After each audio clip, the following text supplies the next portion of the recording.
அதுக்கப்புறம் நம்மளுக்குள்ள எரிச்சல் உண்டாகுது, டென்ஷன் ஆகுது. ஒரு சமயத்தில் சாந்தியா இருக்கு, ஒரு சமயத்தில் டென்ஷன் ஆகுது. தொடர்ந்து எவ்வளவு நேரம் படிப்போம்? ஒரு மனுஷன் எவ்வளவு நேரம் படிப்பான்?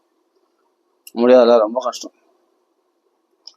அதனால இவ்வளோ சிரமங்களை பண்ணி இந்த பாகவத பாராயணம் எப்படியோ பகவான அனுகிரகத்தினால பண்ணி முடிச்சாச்சு. ஆனா ரொம்ப சிரமம். எனக்கு தான் படிக்கிறேன், எனக்கு மட்டும்தான் சிரமமா இல்லாட்டி எல்லாம் படிக்கிறாங்களே எல்லாரும் தான் பார்த்து சிரமம் வருதான்னு தெரியல எனக்கு. ஆனா பிரம்மஸ்ரீ சுந்தரமா சுவாமி ஒரு தடவை சொல்லியிருக்காரு, சுகசாத்தியம் சொல்லியிருக்கு. ஆனா சில பேருக்கு சிரம சாத்தியமா கூட ஆயிடும். சில சமயத்துல சிரம சாத்தியமா கூட ஆயிடும். பிரம்மசுந்தரமா சுவாமி சொல்லியிருக்காரு. ஏன்னா அது ஏற்பாடு பண்றது சாதாரண விஷயம் இல்லை. ஒருத்தர் கூட உதவி வேணும். ஒரே ஆள் எல்லாமே இப்போ எல்லாம் பூக்கெல்லாம் அலங்காரம் பண்ணி புஷ்பம் வாங்கினது, பழம் வாங்கினது, இதெல்லாம் கட்டி சரி பண்ணி டெய்லி அடிக்கடி பூ மாற்றணும், எல்லாம் பண்ணணும், பூஜாரை சுத்தம் பண்ணணும், எல்லாம் குளிக்கணும், இது பண்ணணும், துணி கரெக்டாக ரெடி வச்சிடணும், நம்மளுக்கு சாப்பாட்டுக்கும் ரெடி பண்ணிடணும், எல்லாத்தையும் பண்ணிக்கிட்டு இப்போ நான் சாப்பிடணும்னா தனியாக சமையல் சேர்த்துப்பேன். அது எல்லாம் அதுக்கு ரெடி பண்ணணும், எல்லாம் பண்ணணும். அப்போ துணி துவைச்சிருக்கணும், எல்லாம் வீடெல்லாம் சுத்தம் பண்ணிடணும், சுத்தம் பண்ணி பூக்கள்லாம் அலங்காரம் பண்ணிடணும். எல்லாம் ஒரே ஆள் எல்லா வேலையும் செய்யணும் முடியுமா? அவன் பாராயணமும் பண்ணணும். பூக்கள்லாம் அலங்காரம் பண்ணிட்டு புஸ்தகம்லாம் ரெடி பண்ணி எல்லாம் பண்ணி வச்சுட்டு எல்லாம் ரெடி பண்ணிட்டு இப்போ கற்பூரம் ஆரத்திலாம் எடுத்து எல்லாம் பண்ணிட்டு அவன் பாராயணமும் பண்ணணும்னா நடக்கிற காரியமா? ரொம்ப சிரம சாத்தியம். இதுல நிறைய இடையூறுகள் பண்றவங்க வேற, பக்கத்துல நிறைய இடையூறு பண்றவங்க, நிறைய டிஸ்டர்பன்ஸ் பண்றவங்க, இதெல்லாம் சமாளிச்சுன்னு பாகவத பாராயணம் பண்றதுக்குள்ள போதும் ஆயிடுச்சு. நான் அடியே சமையல் செய்யணும், சாப்பாடுக்கு எல்லாம் ரெடி பண்ணணும், பகவானை நைவேத்தியம் பண்ணணும், எல்லாமே பண்ணணும். புஷ்பங்கள்லாம் எனக்கு கட்ட தெரியாது, புஷ்பம்லாம் ரொம்ப. அதனால பூ அப்படி அப்படியே வச்சுட்டேன். புஷ்பம் கட்ட தெரியாது எனக்கு. அதனால பூ அப்படியே தலையில சொருக்கிட்டேன். அவ்வளோதான். அப்படியே புஷ்பம் உதிரி புஷ்பம் தனியாக வச்சு அர்ச்சனை பண்ணுறதுக்கு பழங்கள்லாம் வாங்கி வச்சுட்டு அப்போ என்னென்ன பண்ணணுமோ எல்லாம் ஏற கட்டி சுத்தம் பண்ணி மறுபடியும் ஃப்ரெஷ்ஷாக தினமும் பூ மாற்றி எல்லாம் பண்ணேன், பூஜை பண்ணி அப்புறமா நம்ம பூ வாங்கினோம், பழம் வாங்கினோம், கடைக்கெல்லாம் போயிட்டு வந்து சமையல் பகவானை நைவேத்தியம் பண்ணுறதுக்கு அதையும் சமையல் செய்துக்கிட்டு எல்லாம் பண்ணிட்டு அதுக்கு காய்கறி பொருள் எல்லாம். இப்போ கேஸ் வேறு தீர்ந்து போச்சு நடுவில், அது வேறு கஷ்டமாகி போச்சு. அதனால கொஞ்சம் எல்லாம் ரெடி பண்ணுறதுக்குள்ள போதும் ஆயிடுச்சு. அப்போ வெளியே வாங்கினவர் வந்தாகுது எல்லாமே பகவானை நைவேத்தியம் பண்ணுறதுக்கு இல்லையா? வாழை பகவானை நைவேத்தியம் பண்ணணும், அடுத்துக்கு வெளியே போய் வாங்கினவர் வந்தாகுது எல்லாமே. அப்போ எல்லாமே கஷ்டம்தான். அவ்வளோ சிரமப்பட்டு அப்புறமா பாராயணமும் பண்ணி முடிக்கணும்னா எவ்வளோ அவஸ்தை பாருங்க. ஆனால் எப்படியோ பாராயணம் பண்ணி முடிஞ்சாச்சு, சந்தோஷமா இருக்கப்பா. இனிமேல் இந்த பொறுப்பு, இந்த ஒரு பாகவதம் ஆரம்பிச்சா அதை முடிக்கணும், நடுவில் விடக்கூடாது இல்லையா? ராம ராம ராமான்னு சொன்னாவே போதுமானது. இப்போ பாகவத பாராயணம் பண்ணோடனே நாளைக்கு அவபிரத ஸ்நானம் பண்ணி இந்த அதாவது என்னன்னா சவரம் பண்ணிக்கூடாது 7 நாள். அதை அப்படியே விட்டேன். இந்த பாகவதம் முடிகிற வரைக்கும் தீட்சா நியமமா இருக்கிறதுனால சவரம் பண்ணிக்கூடாது. இப்போ சவரம் பண்ணணும், இதெல்லாம் சவரம் பண்ணக்கூடாது. அப்புறமா தான் நாளைக்கு தான் அவபிரத ஸ்நானம் பண்ணும்போது அப்போதான் சவரம் பண்ணிடணும். சவரம் பண்ணிக்கிட்ட பிறகு அதான் அவபிரத ஸ்நானம் பண்ணணும். அப்போ விஷ்ணு சஹஸ்ரநாமம் படிக்கணும்னு சொல்லுவாங்க லாஸ்ட்ல முடியும் போது. நமக்கு விஷ்ணு சஹஸ்ரநாமம் படிக்கிறது 3 தடவை ராம ராம ராமன்னு சொன்னாவே விஷ்ணு சஹஸ்ரநாமம் பண்ண பலன். சகஸ்ரநாம துல்லியம் ராமநாமம் வரணுன்னு 1000 நாம துல்லியம் ராமான்னு சொல்றதுல அடங்கிடுது. அப்போ நம்ம ராமநாம சங்கீர்த்தனம் பண்ணால் போதுமானது. ஏதாவது தப்பு தவறு இருந்தால் அதுக்கு பரிகாரமா ராமநாமம் சொன்னால் போதுமானது. அதை பற்றி கவலை இல்லை. நாளைக்கு அவபிரத ஸ்நானம் பண்ணி எல்லாம் பண்ணி நாம சங்கீர்த்தனம் பண்ணிட்டு பூர்த்தி பண்ணணும். இன்னைக்கு பூர்த்தி ஆயிடுச்சு.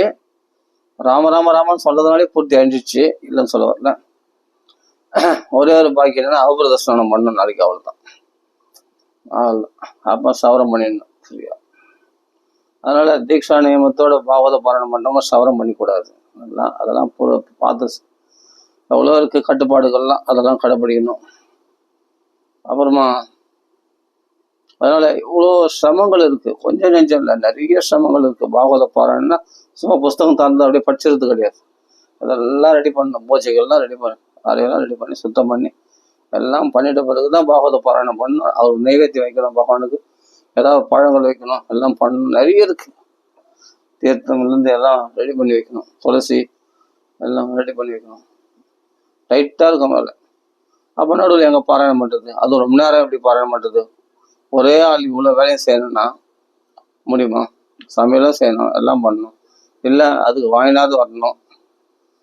இப்போ வாழை இலையில தான் பகவானுக்கு நைவேத்தியம் பண்ணணும். எல்லாம் எல்லாம் வாங்கி வரணும், எல்லாம் பண்ணணும். பழம் புஷ்பம் எல்லாம் நம்ம தான் வாங்கிட்டு வந்து எல்லாம் பண்ணணும். இல்லை சமையல் செய்யறதுக்காவது வாங்கி வரணும். இப்போ கேஸ் ஒரு காலியாச்சு, அது என்ன பண்ணணும்?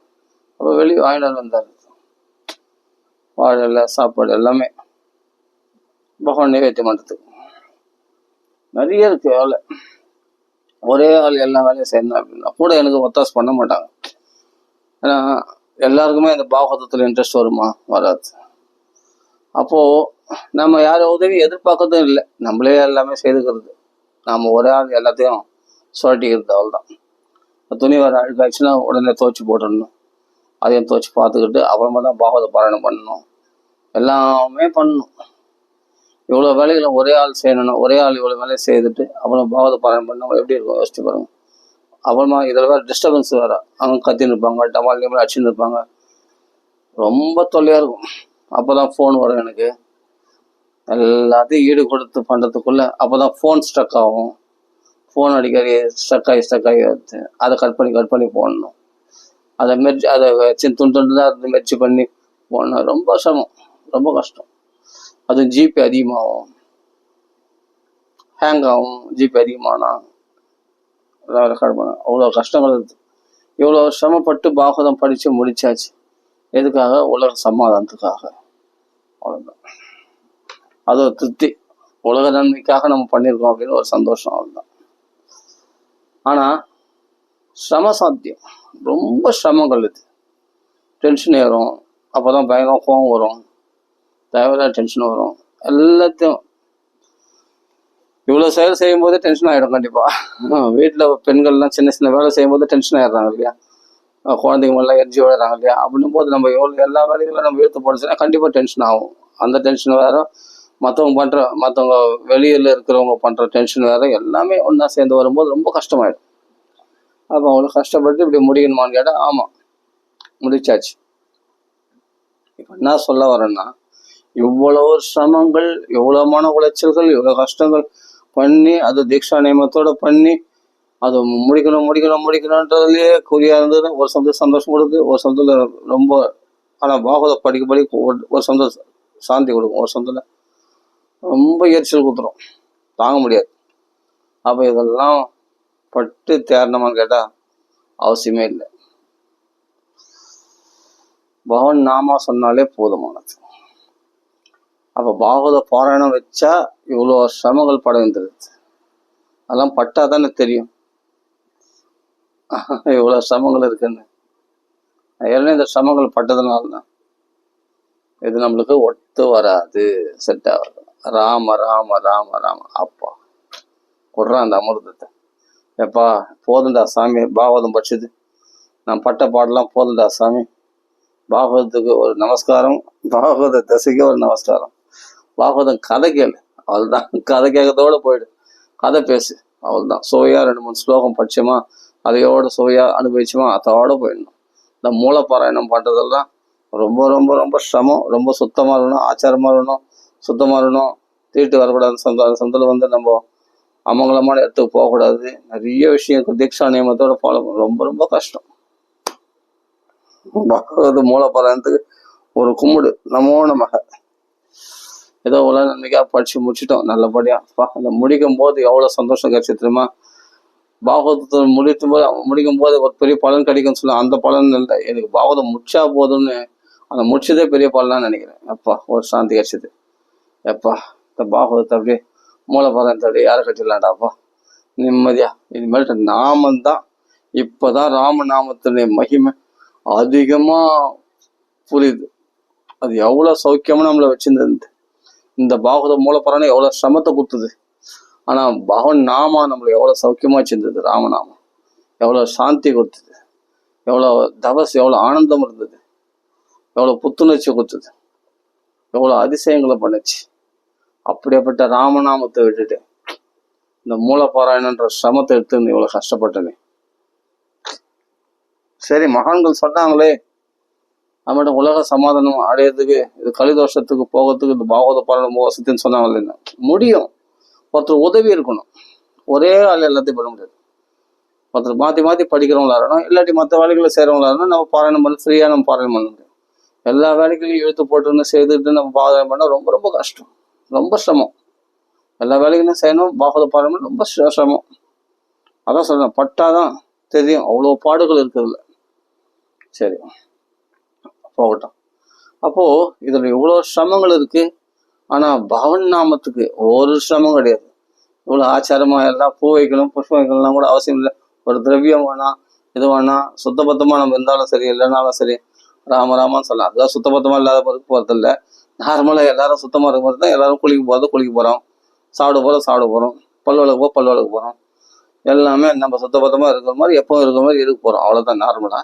இதுக்காக மெனக்கெட வேணாம். ரொம்ப மெனக்கட்டு சேரம் பத்தியா, ரொம்ப ஆச்சாரமா நியமத்தோட சேரம் பத்தியா பாகவத பாராயணத்துக்கு அதுல நியமம் கடைபிடிக்க வேண்டாம். ராமநாமத்துக்கு ஈஸியா இருக்கும். நீ நியமம் கடைபிடிச்சா கடைபிடிக்காட்டி போ. ஆனா ராமநாமம் ரொம்ப சுலபம். யார் வேணாலும் சொல்லலாம், எங்க வேணாலும் சொல்லலாம், எப்படி வேணாலும் சொல்லலாம், எப்போ வேணாலும் சொல்லலாம், எப்படி வேணாலும் சொல்லலாம்.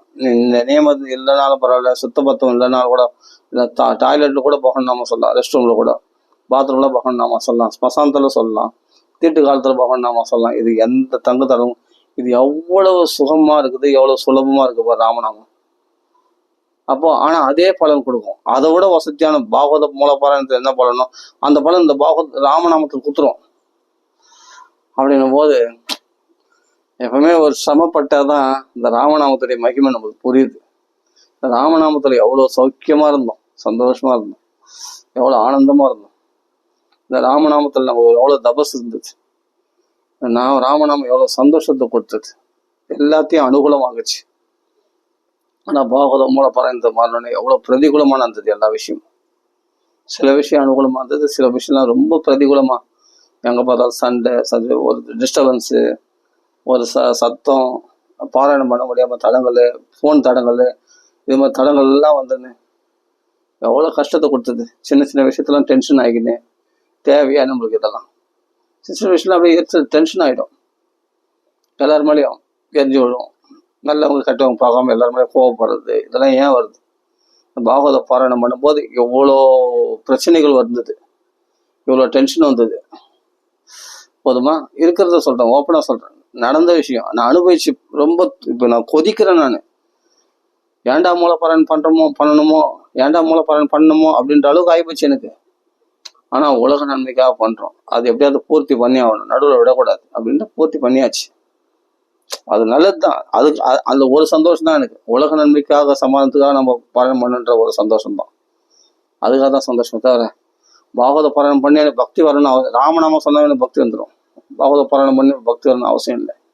ஆனா மூலப்பாராயணம் பண்ணா அது ஒரு தபஸ் இருக்கு.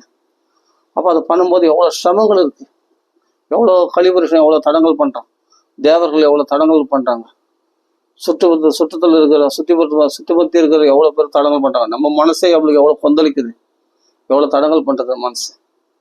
நிம்மதி இல்லாத அப்படி ஒரு பாராயணம் பண்ணணுமா? இவ்வளவு சிரமப்பட்டு அந்த பாராயணம் பண்ணணுமா? யோசிச்சு பாருங்க. அப்போ இதெல்லாம் பட்ட பிறகுதான் நம்ம ஏற்கனவே ராமநாமத்துல இருந்ததே நல்லா இருந்தது, சுகமா இருந்தது, அதையே பண்ணிருக்கலாம் போல இருக்கு அப்படின்னு தோணுது. இப்போ உண்மையை சொல்றேன், யதார்த்தமா பேசுறேன், நான் எதையும் மறைக்கல. இவ்வளவு சிரமங்கள் பட்டேன், அதனாலதான் சொல்றேன். ஆனா பாராயணம் பண்ண நிறைய பேர் இப்ப ஃபாலோ பண்ணலாம். இப்ப நான் பாராயணம் பண்ணி போட்டிருக்கேன் அப்லோட, அதை வச்சு ஃபாலோ பண்ணலாம். அங்கங்க ஒன்று ரெண்டு அங்கேயாவது ஒன்று மிஸ்டேக் இருக்கலாம், அது இல்லைன்னு சொல்ல வரல. அது பரவாயில்ல, அதெல்லாம் பகவான் நாம சொல்றதுனால சரியாயிடும். அப்படி பாராயணம் பண்ணி ஃபாலோ பண்ணலாம். பாராயணம் பண்ண நம்ம படிக்க முடியாது, அதுக்கு ரொம்ப தடங்கள் வரும். பாராயணம் சிரவணம் பண்றவங்களுக்கே சுத்தபத்தமா இருக்கணும். ஏன்னா மூல பாராயணம் இல்லையா, அது பகவான் ரிஷிகளுடைய வாக்கியமாச்சு. அதனால அதை சிரவணம் பண்ணி அதை புஸ்தகத்தை வச்சு ஃபாலோ பண்றவங்களே சுத்தபத்தமா தான் இருக்கணும். ஆனா பாகவதம் அது.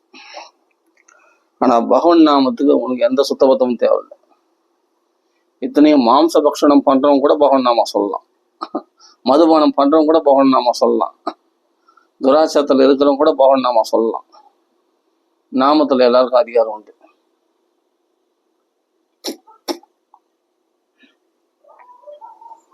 ஆனா நம்ம பாகவத பாராயணம் பண்றவங்களுக்கு இந்த மாம்ச பக்ஷணம் எதுவுமே கூடாது. அப்படிப்பட்டவங்கலாம் பாகவத பாராயணம் பண்ண எப்படி சுத்தபத்தமா இருந்தால் தான் பாகவத பாராயணம் பண்ண முடியும். அதுக்கு நியமங்கள்லாம் இருக்கு. நாம சொல்றதுக்கு எந்த நியமமும் கிடையாது. யார் வேணா பகவான் நாம சொல்லலாம். குடிகாரனும் பகவான் நாம சொல்லலாம். சூதாரவனும் பகவான் நாம சொல்லலாம். மாம்ச பக்ஷணம் பண்றவங்களும் பகவான் நாம சொல்லலாம். இதுக்கு எந்த தங்கு தடங்களும் கிடையாது. ஆனா ரொம்ப சுலபம், ஆனா ரொம்ப பவர்ஃபுல் ராமநாமம். மற்ற நாமங்களை விட ராமநாமம் ரொம்ப சுலபம். ஹரே கிருஷ்ணா அப்படின்ட்டு கிளிஷ்டமா கிளேசமா கஷ்டப்பட்டு சொல்லணும் அவசியம் இல்லை. ராமா எளிமையா இருக்கு, சொல்றதுக்கு எளிமையா இருக்கு. ஆனா சக்தியை பார்த்தா ரொம்ப பவர்ஃபுல்லாகவும் இருக்குது. நிறைய நாமா சொல்லலாம் ஆனந்தமா. ராமநாம கீர்த்தனம் பண்ணி சந்தோஷமா இருந்த மனசு இன்னைக்கு இந்த பாகவத பாராயணம் மூல பாராயணத்தினால எவ்வளவு சிரமப்பட்டு இருக்கேன்னு யோசிச்சு பார்க்குறேன். அதனால சொல்றான், இது எதுக்காக இவ்வளவு சிரமங்கள் எனக்கு கொடுத்ததுன்னா, ராமநாமத்தை விட்டு வந்தல்ல அது தண்டனை. ஆனா பாகவத பாராயணம் ரொம்ப வசதி, நான் இல்லைன்னு சொல்ல வரல. ஆனா அது ஒருத்தர் உதவி வேணும். ஒருத்தர் கூட உதவி பண்றவங்க இருந்தாங்கன்னா சுலபமா பகவான் நம்ம ஒரு 2 அத்தியாயம் படிக்கலாம், இன்னொருத்தர் 2 அத்தியாயம் படிவோம், இன்னொருத்தர் ஒரு 2 அத்தியாயம் படிவோம், 2-3 பேர் 2 அத்தியாயம் படிச்சாங்கன்னா ஆளுக்கு ஒரு 2 அத்தியாயம் படிச்சா முடிஞ்சு போச்சு. ஈஸியா படிச்சு முடிச்சிடலாம். ஒரே ஆள் ஏற்றும் ஒரே மூச்சில் படிக்கணும்னா எப்படி முடியும்? ரொம்ப கஷ்டம். சரி, ஆனா ராமநாமம் ரொம்ப வசதி, பகவான் நாமா தான் வசதி.